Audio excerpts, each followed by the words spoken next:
Ya, kini salam damai sejahtera bagi kita semua. Pada saat ini saya akan membagikan suatu renungan firman Tuhan. Saya ambil dari kitab Daniel pasal ketiga ayat 16 sampai ke 18. Pada tema tersebut adalah tema kecilnya, yaitu tentang motivasi yang benar. Nah, setiap orang pasti setidaknya pernah berbuat baik. Senang jika mendapat perlakuan baik dan menginginkan diperlakukan dengan baik. Setiap orang pasti senang dengan perbuatan baik. Terlebih Tuhan juga demikian. Dalam Alkitab pula dituliskan agar kita jangan jemu-jemu berbuat baik. Kita bisa membaca di kitab Galatia pasal ke-6 ayat yang ke-9. Namun perbuatan baik itu tidaklah sempurna jika dibarengi dengan motivasi yang salah. Sebelum melanjutkan, terlebih dahulu kita akan memahami apa itu motivasi. Singkatnya, motivasi adalah dorongan atau alasan seseorang untuk melakukan sesuatu. Ketika melakukan segala sesuatu, setidaknya disertai alasan mengapa kita berbuat demikian. Berbuat baik memang itu bagus, namun terkadang perbuatan baik seseorang dilandasi dengan motivasi yang salah. Ketika membantu seseorang yang sedang kesusahan, tidak sedikit yang mengharapkan imbalan atas perbuatannya di kemudian hari. Mungkin bisa bermaksud untuk pamer, mungkin bermaksud untuk ingin menunjukkan kepada orang banyak agar dia juga dipuji. Nah, perbuatan baik hendaknya dilandasi dengan motivasi yang benar, baik kepada manusia, terlebih bagi Tuhan yang mengetahui segala sesuatu. Ketika dalam cerita tersebut tentang Sadrak, Mesak, dan Abednego diperhadapkan dengan situasi yang sulit, dipaksa untuk menyangkal imannya, mereka mengambil sikap yang tegas. Jika Allah kami yang kami puja sanggup melepaskan kami, maka Ia melepaskan kami dari perapian yang menyala-nyala itu, dan dari dalam tanganmu, ya Raja.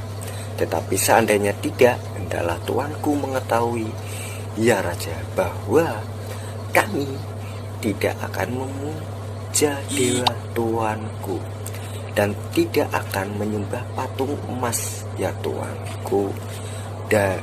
Nah, perlu ditekankan bahwa Sadrak, Mesak, dan Abednego membangun motivasi yang benar dalam Tuhan. Mereka mengikut Tuhan bukan atas dasar imbalan, bahkan agar suatu saat Tuhan dapat menolong mereka, membalas ibadah mereka. Namun sekalipun dalam situasi yang mengancam nyawa, mereka mempertahankan motivasi yang benar dalam mengikut Tuhan. Dan Tuhan nyatanya meluputkan mereka. Nah, mengapa kita perlu membangun motivasi yang benar? Yang pertama, supaya Tuhan tidak serba salah terhadap kita. Dalam Lukas 17 ayat ke-11 sampai ke-19 diceritakan mengenai 10 orang kusta datang kepada Tuhan Yesus, meminta agar disembuhkan. Setelah Yesus menyembuhkan mereka, hanya satu orang yang kembali dan memuliakan Dia. 9 lainnya pergi entah kemana. Ada bermacam-macam motivasi orang mencari Tuhan, dan tidak sedikit yang punya motivasi yang keliru mencari Tuhan agar disembuhkan. Mungkin dia mengikut Tuhan bisa ada motivasi lain, mungkin ingin disembuhkan, mungkin agar kaya, agar diberkati, dan sebagainya. Namun penyakit yang kita memperolehnya mulai meninggalkan Tuhan. Terus yang kedua, agar kita jangan kecewa. Nah, kecewa ini ketika seseorang mengikut Tuhan dengan motivasi yang salah, dia akan kecewa ketika apa yang diharapkannya tidak kunjung datang. Ketika apa yang selalu didoakannya belum juga dijawab. Ketika doa tak kunjung mendapatkan jawaban, terkadang ada yang merasa kecewa dan mulai mengungkit kesetiaannya dalam ibadah. Nah, Sadrak, Mesak, Abednego beribadah bukan agar ditolong Tuhan. Bahkan ketika nyawa mereka terancam, mereka tidak menuntut pertolongan dari Tuhan.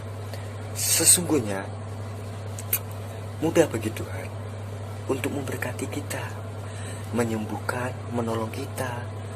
Dia teramat mengerti yang terbaik bagi kita dan selalu punya rancangan terbaik. Namun sebelumnya, jangan sampai motivasi yang salah menghalangi berkat Tuhan di kehidupan kita. Periksa kembali motivasi kita masing-masing bagi Tuhan dan bagi sesama, apakah tulus dan berkenan bagi Tuhan. Oke, terima kasih. Salam, Tuhan berkati.